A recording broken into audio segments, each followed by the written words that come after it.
오늘 말씀 한번 같이 보겠습니다. 오늘 말씀은요, 로마서 4장 17절에서 22절 말씀인데 제목은 믿음이다라는 제목으로 다소 조금은 이렇게 건방질 수도 있는 그런 제목인데, 제가 그런 의도를 가지고 말씀을 준비했습니다. 오늘 본문 말씀은요, 바울이 우리에게 믿음에 관해서 전해준 말씀입니다. 그리고 믿음의 주이신 하나님에 관한 말씀입니다. 그래서 이 오늘 본문 말씀의 서두에 바울이 하나님을 소개합니다. 뭐라고 소개하느냐? 첫 번째, 죽은 자를 살리시는 하나님, 그죠? 죽은 자를 다시 살리시는 하나님. 그리고 두 번째는 뭡니까? 없는 것을 있는 것으로 부르시는 하나님이라고 합니다. 이 첫 번째는요, 고대 그런 유대인들이 항상 하던 기도문이 18개가 있었는데 그 중에 두 번째 기도문이었습니다. 그만큼 유대인들은 부활을 믿었습니다.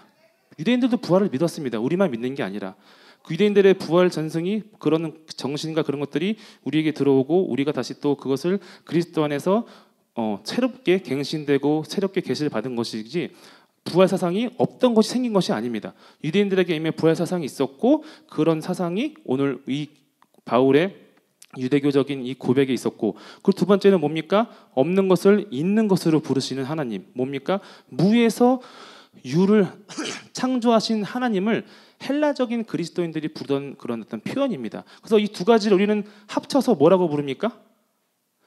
전능하신 하나님이라고 합니다. 아멘. 우리 하나님은 전능하신 하나님입니다. 아멘. 이 말을 우리가 히브리어로 뭐라고 하죠? 기억하시는 분? 예. 두 번 다시 기회 드리지 않겠습니다. 히브리어에 보면 뭐라 하면은 엘 샷다이라고 합니다. 전능하신 하나님. 그러면 엘 샷다이 하면 제일 먼저 떠오르는 사람이 누굽니까? 여러분, 제가 연초했는데 엘 샷다이는 넘어가겠습니다. 엘 샷다이는 누굽니까? 바로 아브라함입니다. 아브라함. 이 엘 샷다이라는 이 하나님의 이름은요, 하나님께서, 성근 씨 조금만 기다려줘. 자, 엘 샷다이라는 이름은 하나님께서 아브라함에게 최초로 자기를 드러내신 계시된 이름이 바로 엘 샷다이라고 합니다. 창세기 17장에 보면요, 하나님께서 아브라함에게 나타나셔서 이렇게 말씀하십니다. 뭐라고 하죠? 나는 전능한 하나님이라 너는 내 앞에서 행하여 완전하라 라고 합니다. 그래서 오늘 본문에서 바울은 이 둘, 누구죠? 하나님과 바울 사이에 있었던 역사를 가지고 믿음에 대해서 오늘 우리에게 가르쳐 주고 있습니다. 여러분은 믿음하면 누가 제일 먼저 떠오릅니까? 여러분, 제가 방금 얘기했는데 누구죠? 누가 제일 먼저 떠오릅니까? 믿음. 바로 아브라함이 제일 먼저 떠오릅니다. 아브라함의 인생은요, 그 인생 그 자체가 믿음이 무엇인지에 대해서 가장 완벽하게 보여주는 예시입니다. 왜요? 믿음은 바로 아브라함부터 시작을 했기 때문입니다. 아브라함의 인생은요, 정말 그걸 그냥 쭉 훑어보면 이게 믿음이구나라는 것을 깨달아 알 수가 있습니다. 성경은요, 아브라함의 인생이 어떻게 출발했는지는 말하지 않습니다. 아브라함이 뭐 갈 때 우르의 무슨 동네 무슨 구 무슨 동 몇 번째 태어났다 뭐 이런 얘기가 없고, 그 어린 시절 얘기 하나도 안 합니다. 그럼 뭐부터 시작합니까? 바로 하나님을 만나고 믿음이 시작되는 순간부터 성경은 아브라함의 역사를 기록하고 있다 이겁니다, 여러분. 그 말은 뭐냐면은 아브라함의 진짜 인생은 언제부터 시작됐습니까? 하나님을 만나면서부터 그의 진짜 인생이 시작되었다라고 성경은 말하고 있다 이겁니다. 여러분께 묻겠습니다. 여러분도 하나님을 만나면서 진짜 인생이 시작되셨습니까? 왜 대답이 다 시원찮아요? 아직 시작 안 됐어요, 여러분? 성근 씨 좀만 조용히 해줘. 여러분, 다시 한번 묻겠습니다. 여러분은 하나님을 만나면서부터 진짜 인생이 시작되셨습니까? 아멘? 여러분, 그 믿음이 흔들리지 않고 견고하길 바랍니다. 아멘. 그러면 하나님께서 아브라함을 부르셨던 그 말씀을 우리가 다 같이 한번 보겠습니다. 창세기 12장 1절 3절. 같이 읽겠습니다. 너는 너의 고향과 친척과 아버지의 집을 떠나 내가 내게 보여줄 땅으로 가라. 내가 너로 큰 민족을 이루고 내게 복을 주어 네 이름을 창대하게 하리니 너는 복이 될지라. 너를 축복하는 자에게는 내가 복을 내리고 너를 저주하는 자에게는 내가 저주하리니 땅의 모든 족속이 너로 말미암아 복을 얻을 것이라. 하나님께서 아브라함에게 이 말씀을 하실 때 아브라함이 살던 곳은 어디입니까? 하란입니다. 하란. 아브라함은 이미 아버지 데라를 따라서 갈대 우르를 떠나서 정말 정말 9억 마일 아주 먼 곳에 있는 하란까지 와서 또 아버지를 거기서 잃어서 이미 지친 상태였습니다. 근데 하나님께서 또 아브라함에게 나타나셔서 말하기를 거기도 또 떠나라고 말합니다. 근데 보면은 오늘 그 창세기 말씀에 보면은 행성지가 안 나와요. 야, 어디로 가? 동쪽으로 가, 서쪽으로가 안 나오고 뭐라고 합니까? 내가 네게 보여줄 땅으로 가라. 그럼 뭐냐면은 오늘 지금 이 창세기 본문에서는 행성지가 중요한 게 아닙니다. 뭐가 중요합니까? 떠나는 목적이 중요하다 이겁니다. 참 방금 읽었던 그 2절 말씀 다시 한번 띄워주세요. 방금 읽었던 같이 읽겠습니다.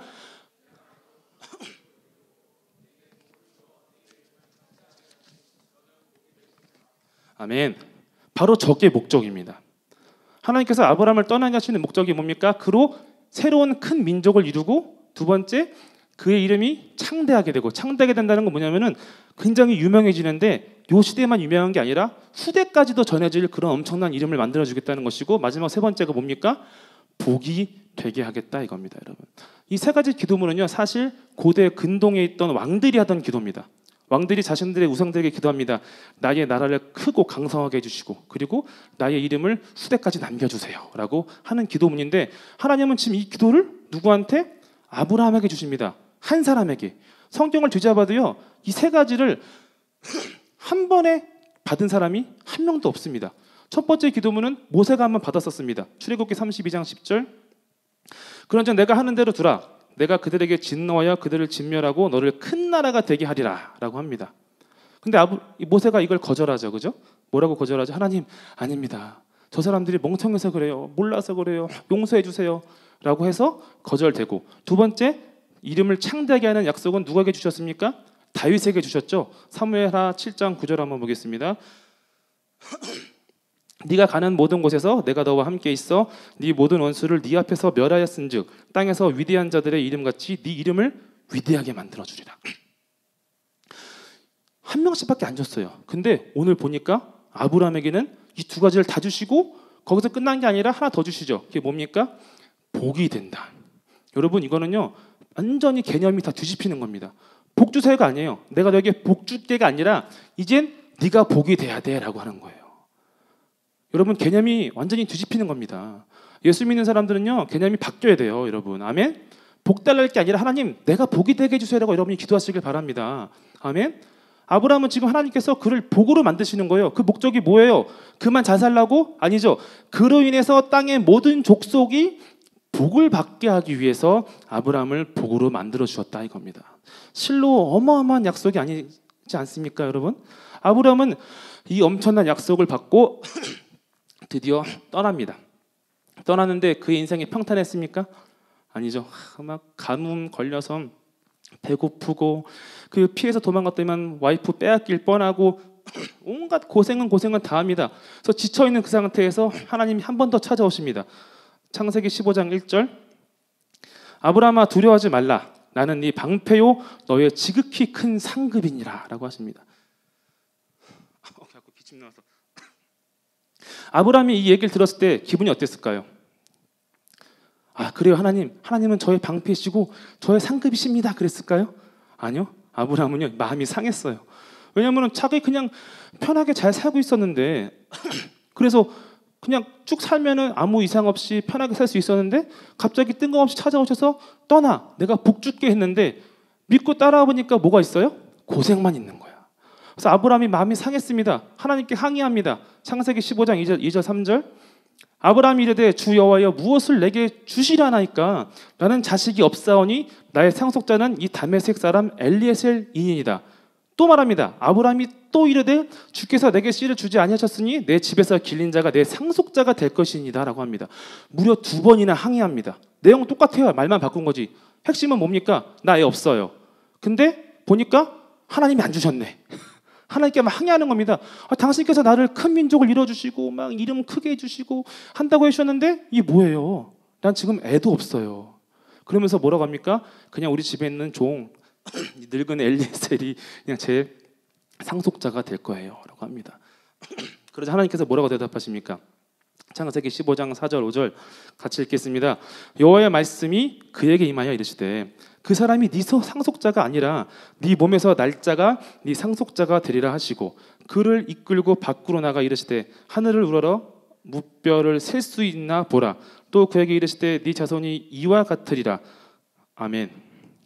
여기서 아브라함이 어떻게 했을까요? 이 말을 들었을 때 이제 안 믿어요. 이제 그만 나를 놔주세요 했을까요? 성경은 말합니다. 아브라함이 믿었다라고 합니다. 아브라함이 볼까요? 6절 15장 6절 아브라함이 여호와를 믿으니 여호와께서 이를 그의 의로 여기셨다라고 합니다. 그러면 아브라함이 이걸 믿을 때 이 약속이 앞으로 20년은 더 걸려야 이루어질 걸 알고 믿었을까요? 그런 계획이 없었어요. 아브라함은 그냥 바로 주시겠지 또 생각을 했어요. 그러면 또 아브라함의 마음 상태는 이걸 믿을 만한 상태였습니까? 전혀 아니었죠. 이미 삐졌어요. 이미 여기 마음이 상해갖고 내가 저분을 더 믿어야 되나 말아야 되나 막 그런 갈등에 빠져 있는데도 불구하고 아브라함은 믿었다라고 합니다. 이 믿음의 정체가 뭘까? 저는 그렇게 생각을 합니다. 그래, 한 번 더 믿자. 어차피 이미 늙었는데 한 번 더 믿자 했을 겁니다. 그리고 대신에 이번에는 하나님께 아브라함이 요청을 합니다. 하나님, 보증을 주세요. 보증을 주세요. 볼까요? 어디 있죠? 잠시만요. 말씀 어디 있죠? 잠시만. 죄송합니다. 지금 제가 프린트가 꼬여갖고 잠시만요.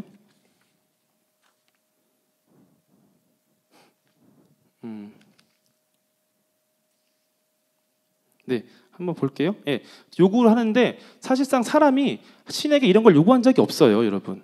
하나님께 더욱이 하나님께 이것을 인간이 요구하는 것은 불가능한 일인데 하나님께 요구를 합니다. 창세기 15장 8절 한번 보겠습니다. 예, 그가 이르되 주 여호와여 내가 이 땅을 소유로 받을 것은 무엇으로 알리이까? 이제 요구합니다. 하나님, 내가 하나님을 한 번 더 믿을게요. 그런데 이번에는 그냥은 못 믿겠으니까 보증을 주세요라고 합니다. 근데 하나님은 이 요구를 들어주세요.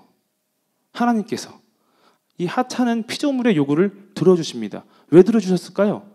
만약에 아브라함이 여기에 불신이 가득해서 나 이제 안 믿을래요 하면서 이런 걸 말했다면은 하나님 보여주셔도 전 안 믿을 거예요 했으면은 하나님은 거기서 그를 어쩌면 죽였을지도 몰라요. 그런데 아브라함은 어땠습니까?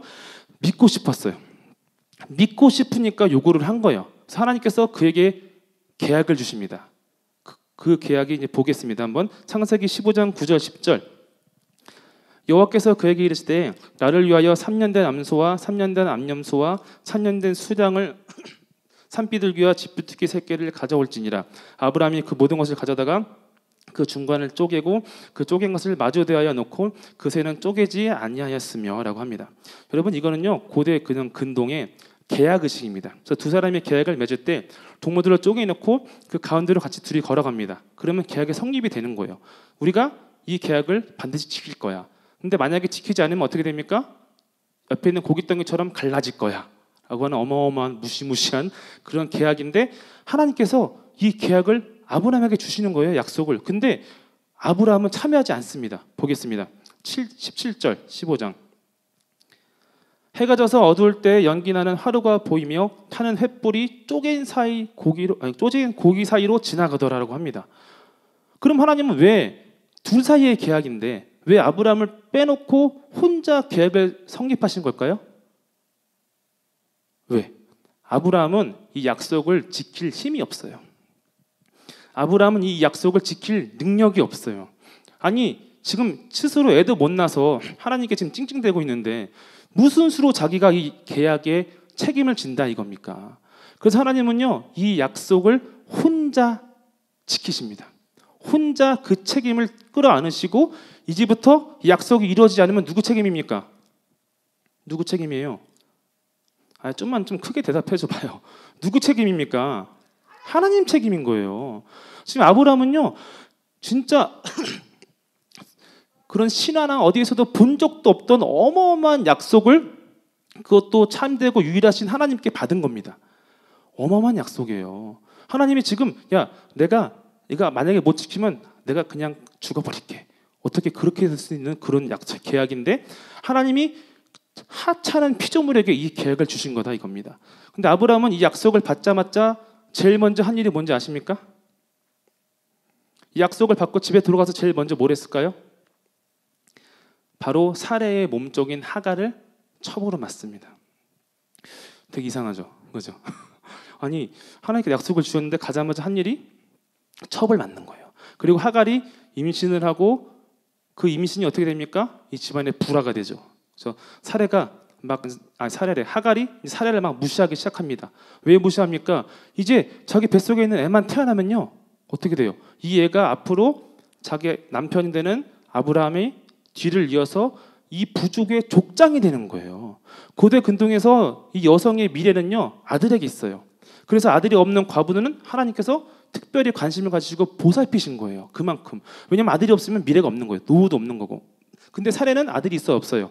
없고 하갈은 있는 거지. 그래서 하갈이 사레를 막 무시하기 시작합니다. 깔보죠. 자기의 주인에도 불구하고 시키면은 무시하고. 그래서 결국은 어떻게 됐습니까? 사레가 화가 확 났어요. 그래서 하갈을 쫓아냅니다. 임신한 채로. 아브라함의 가족에 죄가 일어났습니다. 죄. 여러분 성경에서 하나님께서 강자가 약자를 폭행하고 박대하라고 돼 있습니까? 안 돼 있습니까? 그건 안 됩니다, 여러분. 성경에서는요 그건 죄라고 합니다. 근데 지금 아브라함의 집에서 강자인 사레가 약자인 하갈을 박대하고 폭력을 한 그런 엄청난 죄가 일어났다 이겁니다. 그래서 하나님은 그 하갈을 불쌍히 여기셨어요. 그래서 하갈을 쫓아가셔서 그에게 약속을 주십니다. 야, 네가 네 뱃속에 있는 애를 내가 축복해서 걔도 큰 민족을 이루게 해줄게라고 약속을 하시고 다시 돌려보내십니다. 돌려보내서 드디어 아브라함이 그의 나이 86세 때 처음으로 아들을 낳습니다. 그 아들의 이름이 뭡니까? 큰일 났어. 어떻게 여러분 청년대 어떻게 그 하갈의 아들 이름도 몰라요, 여러분. 이스마엘을 얻습니다. 그래서 아브라함은요 왜 퀴즈 지나갔어요. 내가 먼저 말했잖아. 이스마엘을 드디어 얻습니다. 아브라함은요 이 이스마엘을 얻었을 때 만족했습니다. 그래, 이게 약속인가 보다. 이게 이루어졌나 보다. 라고 하면서 만족을 하고 그래, 얘로 이제 내가 이제 끝내야지 하고 있는데 그렇게 아들이 이제 커가는 모습을 보면서 행복하고 있는데 이제 아들이 이제 13년이 지나고서 그의 나이 99세 때 하나님이 한 번 더 찾아오십니다. 찾아오셔서 말씀하십니다. 나는 전능한 하나님이라 너는 내 앞에서 행하여 완전하라 하시면서 다시 막 축복해 주십니다. 내가 너를 큰 민족 만들어주고 막 대단하게 만들어줄 거야 하고 하면서 거기서 드디어 아브람과 사레가 이름을 바꿉니다. 아브라함과 사라로, 열국의 아비야 엄이라는 이름을 바꾸면서 하나님께서 거기서 할례라는 어떤 육체적인 증거로 계약을 맺으십니다. 그래서 유대인들에게는 할례가 되게 중요합니다. 할례하지 않으면요 유대인이 아니에요. 왜냐하면 할례는 선민과 약속의 증표라 이겁니다. 그런데 바울이 뭐라고 했습니까? 몸에 받는 할례가 중요한 게 아니에요. 어디에다가? 마음에 받는 할례가 중요하다라고 말합니다. 로마서 2장 28절 29절 같이 읽겠습니다. 시작. 표면적 유대인이 유대인이 아니요 표면적 육신의 할례가 아니니라. 오직 이면적 유대인이 유대인이며 할례는 마음에 할지니 영에 있고 율법 조문에 있지 아니한 것이라. 그 칭찬이 사람에게서가 아니요 다만 하나님에게서니라. 아멘. 그래서 우리는 여기서 끝나면 안 되고 그 다음을 봐야 돼요. 그 다음에 보니까 하나님이 아브라함에게 이어서 말씀하십니다. 야, 내가 너한테 약속한 아들은 사라가 낳아줄 거야 라고 합니다. 그 순간 아브라함이 딱 머릿속에 사라가 딱 지나가요. 사라가 어떤 모습일까요? 할머니야. 도저히 이제 애를 낳을 수 없는 할머니야. 그래서 아브라함이 하나님께 요청을 합니다. 하나님, 됐고요. 그냥 제 옆에 있는 이스마엘이나 잘 살게 해주세요라고 합니다. 하나님 뭐라고 했을까요? 그래? 좀 내가 좀 심했나? 했을까요? 아니죠. 단호하게 말하십니다. 뭐라고 하시죠? 걔 아니야. 걔 아니고 내가 약속한 아들은 누구? 오직 사라를 통해서만 주어질 거야 라고 아주 단호하게 탁 도장을 딱 찍어버리십니다. 그럼 아브라함은 할 수 있는 게 뭡니까? 믿는 것밖에 없죠. 사실 이때 아브라함의 마음은요 전혀 믿음이 없었어요. 사실 막 다 떨어져갖고 그래 이스마엘이만 나는 족하다 하면서 이스마엘을 보면서 약속 이루어졌구나라고 위안받고 있었단 말이에요. 근데 하나님께서 오셔서 이번에는 그 믿음을 강요하시는 거예요. 믿어. 어떻게 해요? 믿어야지. 그리고 이번에는 하나님께서 사라한테 나타나셔서 또 약속을 주십니다. 창세기 18장 14절 여호와께 능하지 못할 일이 있겠느냐? 기한이 이를 때 내가 내게로 돌아오리니 사라에게 아들이 있으리라 라고 합니다. 사라도 어떻게 됩니까? 이제 믿는 수밖에 없죠. 근데 솔직히 자기를 보면 어때요? 할머니야. 애를 못 낳아. 믿음이 완전 떨어진 상태인데 불구하고 하나님 이번에는 믿음을 강요하시니까 어떻게 합니까? 믿을 수밖에 없다 이겁니다. 이 두 사람은요, 하나님께 믿음을 강권을 받습니다. 그래서 믿음을 가지게 되고. 근데 여기서 성경에는 문제가 하나 더 나옵니다. 그게 뭡니까? 아브라함이 자기가 살겠다고 자기 아내 사라를 누이 동생으로 속였다가 그라랑 아비멜렉에게 빼앗기는 사건이 일어납니다. 사실상 생각을 해보면은 사라가 무슨 매력이 있겠어요. 할머니인데. 할머니를 비하하는 건 아니지만 할머니인데 무슨 매력이 있다고 그 그랄 왕인데. 아비멜렉도 늙었나? 하여튼 그래서 아비멜렉이 그녀를 데려갔다는 게 좀 이해는 안 가지만, 그러나 이 본문이 여기 있는 목적은 뭐냐? 그만큼 아브라함은 하나님으로부터 그 약속을 받기에는 자격이 있다 없다? 전혀 없는 사람이었다는 거예요. 그러나 그럼에도 불구하고 하나님은 그에게 약속을 이루기 위해서 아비멜렉의 집을 때려서 사라를 구원해 오십니다. 그리고 드디어 누가 태어납니까? 크게 좀 얘기해봐요. 누가 태어납니까? 예, 이스마엘? 이삭이 드디어 태어난다 이겁니다, 여러분. 그럼 이삭은 누구의 능력으로 태어난 아이입니까? 하나님입니다. 생식 능력이 다 떨어진 아브라함과 사라겠습니까? 아니면은 정말 착한 막 도저히 자격이 없는 아브라함이겠습니까? 오직 하나님께서 이루셨다 이겁니다, 여러분. 이것이 바로 아브라함을 통해서 우리가 볼 수 있는 믿음의 엄청난 비밀이다 이겁니다, 여러분. 아브라함은요, 전혀 이것을 받을 만한 사람이 아니었어요. 그는 아내를 2번이나 팔았어요. 자기에게 이삭을 낳아줄 아내를 2번이나 팔아먹었고, 사라는 어땠습니까? 자기 이렇게 무시한다고 자기 약자인 어떻게 했죠? 하갈을 내어 쫓는 그런 전혀 자격이 없는 사람이었다 이겁니다.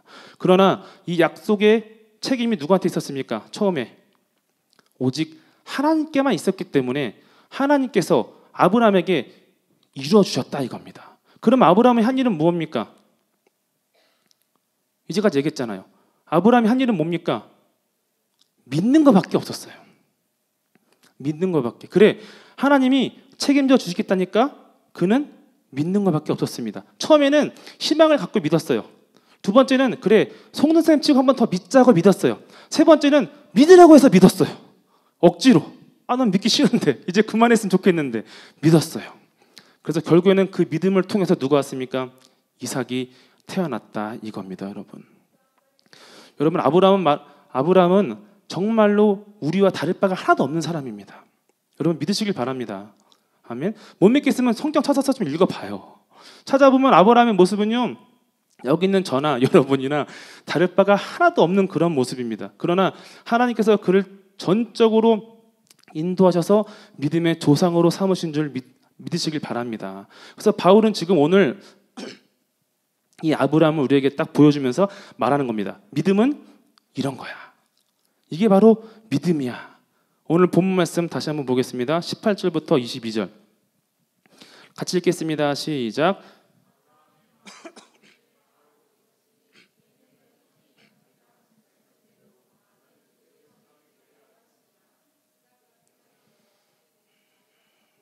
사라의 태가 죽은 것 같음을 알고도 믿음이 약하여지지 아니하고 믿음이 없어 하나님의 약속을 않고 믿음으로 견고해져서 하나님께 영광을 돌리며 약속하신 그것을 또한 주를 확신하였으니 그러므로 그것이 그에게 의로 여겨졌느니라. 아브라함은 믿었습니다. 아멘. 아브라함은 믿었습니다. 그러나 그의 현실과 그의 실존적인 모습은 어땠습니까? 초라했어요. 자꾸 죄도 짓고, 그죠? 그리고 자꾸 실수하고 믿음을 자꾸 잃어버리고, 그게 아브라함의 모습이었다 이겁니다. 여기서 우리의 모습을 볼 수 있지 않습니까? 우리도 자꾸 그러지 않아요? 툭하면 자꾸 믿음을 잃어버려요. 약해지고 또 맨날 넘어진 데서 또 넘어져. 어제 지은 죄 또 짓고 있고 오늘 회개했는데. 그런데도 하나님께서는 우리에게 오늘날 아브라함에게 동일하게 요구하고 계십니다. 뭐라고 하십니까? 믿어라. 여러분 믿으십니까? 여러분 정말 믿으십니까? 하나님께서 우리에게 찾으시는 의는 딱 하나밖에 없습니다. 그게 뭡니까? 믿음이다 이겁니다, 여러분. 그래서 오늘 제목이 뭐다? 믿음이다 이겁니다. 믿음밖에 없습니다, 여러분. 믿음이 얼마나 중요한지를 여러분이 깨달아야 됩니다, 여러분. 믿음은요, 우리 생명보다 중요한 겁니다. 오죽하면 예수님께서 뭐라 하셨습니까? 야, 너의 육신을 죽일지라도 너의 영혼을 해할 수 없는 사람들을 두려워하지 말고 너의 육체도 죽일 수 있고 영혼도 죽일 수 있는 누구? 하나님을 두려워하라 이겁니다. 여러분 믿음밖에 없습니다. 여러분 믿음을 굳건히 붙드시길 바랍니다. 여러분이 여러분의 믿음을 위해서 기도해야 됩니다. 아멘? 기도하세요. 저도 오늘 아침에 예사산 가는 길에 계단 내려가는데 제 마음에 또 막 힘든 게 막 딱 생각이 나는 거예요. 막 어려워 마음이. 근데 그전에는 그런 마음이 들면은 그 마음에 자꾸 몰두가 돼요. 사람이. 그잖아요. 자꾸 부정적인 거 자꾸 몰두돼. 갑자기 하나님은 막 원망도 되고 막 그러는데 그 순간 제 마음에 딱 드는 생각이 하나 있었어요. 내가 믿음이 정말 약하구나. 여러분 믿음을 위해서 기도하시길 바랍니다. 그리고 여러분 각 팀 있잖아요. 서로의 팀 안에 믿음을 위해서 기도해 주시길 바랍니다. 믿음밖에 없습니다. 나중에 우리가 하나님 앞에 갈 때 뭘 보여드리겠어요? 천국 문 열리는 건 딱 하나밖에 없습니다. 믿음밖에 없습니다. 지금 여기서 여러분 안에 마음에 천국이 임하는 것은 딱 뭡니까? 믿음밖에 없습니다. 믿음 안에 평안이 있고 믿음 안에 위로와 회복과 기쁨이 있을 줄 믿습니다. 그럼 여러분 기도하십시오. 깨어서 붙드십시오. 잠들면 죽습니다. 잠들면 어떻게 된다고요? 죽습니다. 깨어서 기도하시길 바랍니다. 여러분 한 주간도 승리하시길 바랍니다. 이 믿음이 여러분 안에서 발견되어지고 더 깊어지고 굳건해지고 성장하시길 바랍니다. 하나님은 이를 위해서 아들을 보내주셨고 아들은 이것을 위해서 우리를 주어주셨음을 믿습니다. 이 죽음이 여러분 안에서 이루어지고 또한 그리스도의 부활이 여러분의 삶의 자리에서 능력으로 나타나기를 간절히 바랍니다. 아멘. 잠깐 기도합시다.